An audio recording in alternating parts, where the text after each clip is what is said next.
Hello friends, welcome to our cooking channel Bharti creation. આજે આપણે બનાવીશું બાળકોને લંચ બોક્સમાં આપી શકાય તેમજ સવારના નાસ્તામાં ઝટપટ બનાવી શકાય તેવા શાકભાજીથી ભરપૂર પૌવાના ઇન્સ્ટન્ટ ઉત્તપમ. એકદમ ટેસ્ટી અને સરળ રીતે. તો ચાલો બનાવીએ. પૌવાના ઇન્સ્ટન્ટ ઉત્તપમ બનાવવા માટે આપણે 1 કપ જેટલા સાદા જે આપણે પૌવા હોય છે તે લઈશું.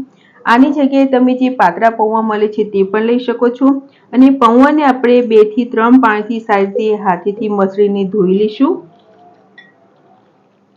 પૌવાને આપણે સરસ રીતે ધોઈ લીધા છે. હવે પૌવા સહેજ ડૂબે આપણે તેટલું પાણી રાખીને આ પૌવાને 5 મિનિટ માટે રહેવા દઈશું. પૌવાને પલાળે 5 મિનિટ જેવું થઈ ગયું છે. હવે આપણે તેને હાથેથી સહેજ મેશ કરી લઈશું.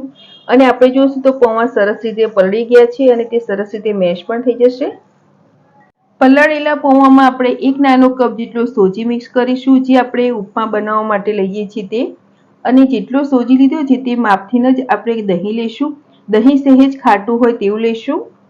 અને આ બધાને આપણે સારી રીતે પહેલા મિક્સ કરી લઈશું. પછી જરૂર પ્રમાણે આપણે આમાં પાણી મિક્સ કરીશું. દહીં સરસ રીતે મિક્સ થઈ ગયું છે. તેમાં આપણે અડધો કપ જેટલું પાણી મિક્સ કરીશું. તમારે દહીંની જગ્યાએ છાશ લેવી હોય તો છાશ પણ લઈ શકો છો. દહીં અને પાણીને આપણે બેટરમાં સારી રીતે મિક્સ કરી લીધું છે. અત્યારે આપણે સોજી લીધું છે એટલે સોજીને આપણે 5 મિનિટ માટે પલળવા દઈશું. 10 મિનિટ પછી જોઈશું તો આપણો સોજી પણ સરસ રીતે પલળી ગયો છે. અને આપણે ઉત્તપમ બનાવવાનું બેટર પણ સરસ રીતે તૈયાર થઈ ગયું છે. હવે આપણે આમાં અમુક વેજીટેબલ મિક્સ કરીશું. અડધું નંગ ઝીણું કટ કરેલું કેપ્સિકમ, 1 નંગ ઝીણી કટ કરેલી ડુંગળી, થોડા ફ્રોઝન મકાઈના દાણા, 1 નંગ ટમેટું લીધું છે જેને આપણે એકદમ ઝીણું સમાર્યું છે તે, અડધું નંગ જેટલું ગાજર છીણીને, થોડા ઝીણા સમારેલા મીઠા લીમડાના પાન, 2 નંગ જેટલા ઝીણા સમારેલા લીલા મરચાં, થોડી ઝીણી સમારેલી કોથમીર, ટેસ્ટ પ્રમાણે મીઠું. હવે આપણે આ બધું સારી રીતે મિક્સ કરી દઈશું.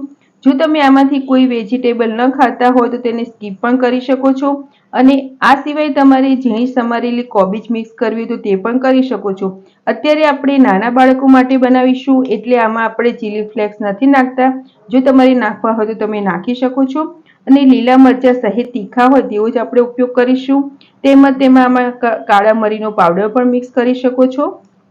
પૌવાના ઉત્તપમ બનાવવા માટેનું બેટર આપણું સરસ તૈયાર થઈ ગયું છે. આપણે આ બેટરને આટલું સ્મૂથ રાખીશું. હવે આમાંથી આપણે ઉત્તપમ બનાવીશું.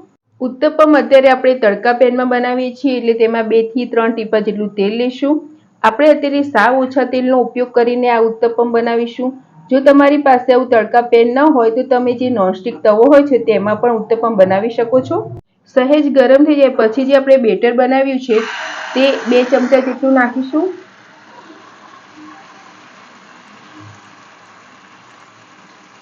અને આ ઉત્તપમને આપણે મીડિયમ ફ્લેમ પર 2 થી 3 મિનિટ જેવું નીચેની સાઈડ થવા દઈશું. 2 મિનિટ પછી જોશું તો ઉપરની સાઈડ સરસ રીતે ડ્રાય થઈ ગઈ છે. હવે તેને આપણે હળવેથી પલટાવી દઈશું. અને નીચેની સાઈડ પણ આપણે 2 થી 3 મિનિટ માટે થવા દઈશું. 2 થી 3 મિનિટ પછી આપણે નીચેની સાઈડ પણ ચેક કરી લઈશું. તો નીચેની સાઈડ પણ સરસ રીતે ક્રિસ્પી થઈ ગયું છે. આ ઉત્તપમને હવે પ્લેટમાં કાઢીશું અને બેટરમાંથી આપણે બધા જ ઉત્તપમ આવી રીતે તૈયાર કરી લઈએ. તો ફ્રેન્ડ્સ, શાકભાજીથી ભરપૂર અને સાવ ઓછા તેલમાં પૌવાના ઇન્સ્ટન્ટ ઉત્તપમ તૈયાર છે. આ ઉત્તપમ એટલા મસ્ત બને છે કે તમે તેને એમના પર લઈ શકો છો. અત્યારે આપણે આ ઉત્તપમને ટોમેટો કેચઅપ જોડે સર્વ કર્યા છે. જો તમને આ રેસીપી સારી લાગી હોય તો મારા વિડીયોને લાઇક, શેર અને આવી જ નવી નવી રેસીપી જોવા મારી ચેનલને સબસ્ક્રાઈબ કરજો. મારો વિડીયો જોવા બદલ થેન્ક યુ.